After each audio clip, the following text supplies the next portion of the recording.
Okay, sir, please give us your name. Michael Boarts, M-I-C-H-A-L-B-O-A-R-T-S. Mr. Boarts, I see you and your family is here to protest the situation that happened a while back with the Auburn Police Department. Could you 3rd. Yes, could you please tell us the situation? On April the 3rd of this year, my daughter took off in her SUV from her house in Montgomery, headed up the interstate toward Tuskegee. My wife and I didn't realize she was gone, but when we did realize she was gone, we went ahead and loaded up the baby, her daughter, matter of fact, and went after her, tried to catch up with her. Melissa had been having some issues with her medicine that she was taking, and anyway, we put a tracker in her vehicle, you know, just to keep up with her or what have you, you know, in case she got off somewhere and the car broke down or something, we'd know exactly how to find her. My wife called 911. I had my wife go ahead and call 911 and let them know what the situation was, that we were trying to catch up with our daughter, but we couldn't catch up with her.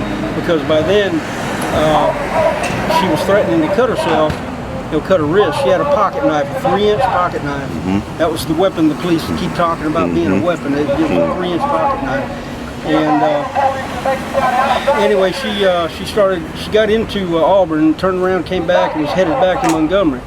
And of course, we relayed this to the police, to the 911. 911 dispatch released it to, you know, told the police. And Terry, you want it, Terry? Anyway, that's my wife. But so anyway, we got turned around, and by then I told my wife, go ahead and call the police, because we weren't going to get caught up with it. She had stopped, and we figured, well, this is where she's going to try to cut herself or hurt herself or something. So, and I knew at that time we weren't going to be able to catch her in time or get there in time to maybe help her. So I told my wife, I said, go ahead and call the police. I said, try to get a trooper. See if they got a trooper in the area. I didn't want local police. But anyway, so there wasn't a trooper in the area, so they called Auburn Police, because that was where she was at. She was right there at Auburn. And of course, by the time they'd got them dispatched, she was heading back to Montgomery. And they ended up chasing her.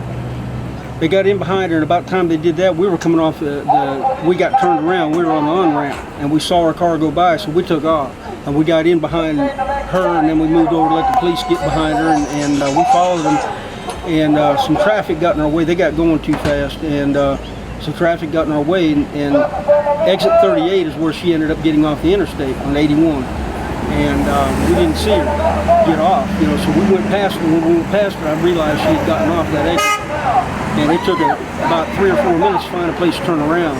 Got turned around, came back, and by then she had gone all the way down on 81 to 59 or 56.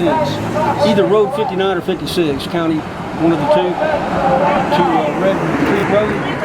Anyway, Red Creek Road is about 2 miles down that road. It goes off to the right, and all it is just a dirt road, goes into the woods and it dead ends. And about 500 yards, 1,000 yards down that road is where she stopped. And they claim that she charged them. They feared for the safety, so they shot her and killed her. And my wife and I sat there with the baby in the car for about 2 hours, waiting for somebody to tell us what had happened, because we knew the car had stopped. Her twin sister, was the one that was relaying to us where she was on the GPS. Were there any local police? Yeah. Tuskegee or Macon County? Not Tuskegee. Not Tuskegee. You had, what's that one with the long name? Notasulga. Notasulga? Okay. Police were there. Sheriff's Sheriff's Department was there from Macon County, I think, or from... It was the Sheriff's Department. No, Tuskegee. So the Auburn police followed her all the way into Macon County? No, she was in Macon County before that. She was 6 miles into Macon County when they got behind her. Yeah, so she was already in. She was in Macon County, 6 6 miles in Macon County. But before it was all over with, I watched, because my wife and I were sitting right there at the entrance to that road, going back in there where they had shot her. And I counted. I think I quit counting after 14 police cars went back in there. And when the rescue people went in there, the fire rescue, I watched them. They went down. They didn't quite get to it, and they sent them back out.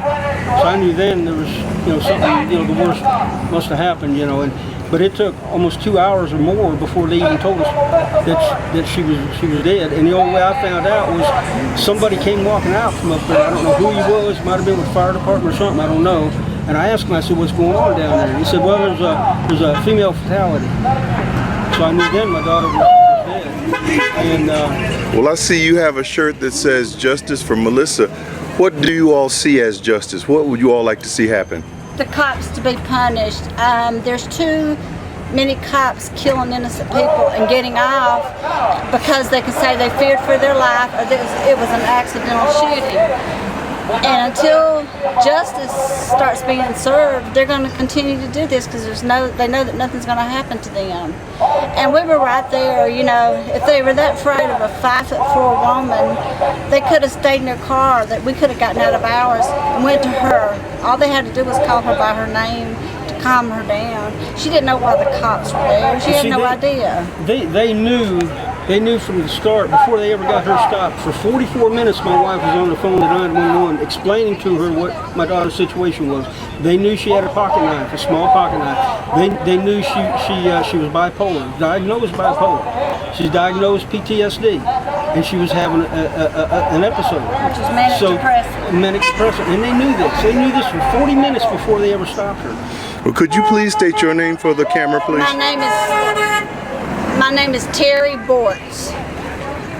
Thank you very much. Thank you so much for speaking with us. We'll have this on Tuskegee News and on the internet very soon. Thank you. Thank you. See, I'm prior law enforcement 25 years, and you know, I was a military police officer for 17 years. I was with the Department of Corrections for 25 years, and I've been involved in several situations similar to that. Matter of fact, a whole lot worse than that. And I just can't believe that they couldn't handle her without shooting her. I really can't, because you know, like I said, I faced several situations like that on my job. Never once had to kill anybody. I mean, sometimes you have to do the hard thing, but gosh dang, man, I mean, you're going to kill somebody who's asking for help.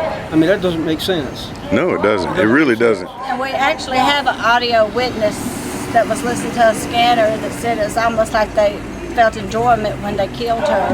She said it sounded horrible. She said it made her sick. She said it was just horrible the way that the way they sounded. Now That they were thrilled.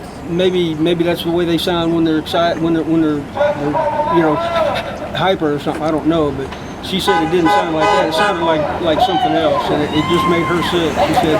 Well, I'm glad you all came to Tuskegee because a lot of us are concerned about the same situation. The reason we're here.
No justice!